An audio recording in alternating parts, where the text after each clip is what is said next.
Good morning. This is Father Stephen Kelly from St. John's Church in Detroit. We're continuing our series of daily morning meditations where we generally look at one or another of the lessons that are assigned for morning or evening prayer, what is known as the Daily Office Lectionary. And we are back from vacation. Thank you very much for your prayers while we were away and for prayers for travel mercies yesterday.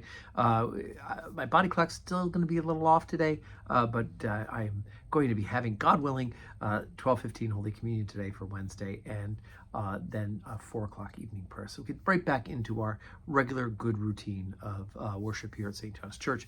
For our morning meditation, let's take a look at the lesson that's assigned for morning prayer from St. Luke's Gospel. It's a short one, chapter 7, beginning at verse 11. And it came to pass the day after that he went to a city called Nain, and many of his disciples went with him, and much people. Now, when he came nigh to the gate of the city, behold, there was a dead man carried out, the only son of his mother, and she was a widow, and much people of the city was with her.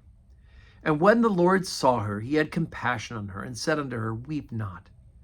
And he came and touched the bier, and they that bare him stood still. And he said, Young man, I say unto thee, arise. And he that was dead sat up and began to speak, and he delivered him to his mother. And there came a fear on all, and they glorified God, saying that a great prophet is risen up among us, and that God hath visited his people. And this rumor of him went forth throughout all Judea and throughout all the region round about. Okay, so lots of things to look at this lesson. It is one of my favorites. First of all, let's look at it at just the amazing and awesome fact that Jesus Christ has the power over death, right? Here's a man, and we know, of course, the story with the raising of Lazarus as well. Here's a man who raises people from the dead at his command, right? I say to you, arise, and he comes back to life. So he has the power over life and death. Of course, we also know that he will be crucified, he will die, and he will take back up his life. He will rise again from the dead himself. So on that one aspect, this is proof of him as the Son of God having power over the powers of death. Another thing, of course, is the idea of the compassion of Jesus. I mean, here in this story, we hear this is the only son of a woman, and she's a widow. So now we not only have the compounded grief and mourning, but the fact that this woman, we don't have Social Security in Jesus' time in Palestine.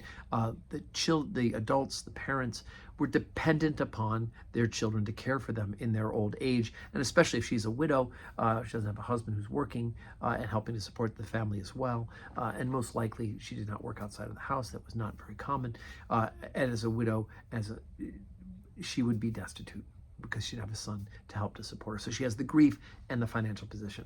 But let's go to the third level, and that is what the hearers who were present and watched this happen, what they would have also thought as good and pious Jews, and we'll assume the best of them. Because the idea that this was a son of a widow would have brought back stories of Elijah and Elisha, right? That there's always this parallel of what Jesus is doing that will strike a common nerve and understanding in the people of the original covenant, because both Elijah and Elisha raise a child from the dead, an adult child and a young child, raise them from the dead. Elijah, one of them's a widow. All of these things would have been that kind of common understanding that as they were thinking about Jesus doing this thing in this particular story, they would think, wait a second, those great prophets, Elijah and Elisha, also raised someone from the dead. So there'd be this automatic connectedness, a common belief system and understanding that would have been, their sensors would have been up. They would have said, aha, this is starting to sound really familiar, because Jesus is fulfilling God's promise, not just as prophet, but as Messiah as well. So again, all these things, we read the scriptures and we look for it, and that's why it's good to have an annotated Bible, one that has some study notes in the bottom, so that you can see that this would be very familiar if you went back to these particular lessons about the raising of the dead in Elijah and Elisha's time.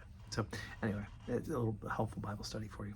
So as I said, today's Wednesday. God willing, we'll have 12:15 Holy Communion this afternoon, and 4 o'clock evening prayer here at St. John's. And I pray that your wonderful Wednesday will be full of blessings.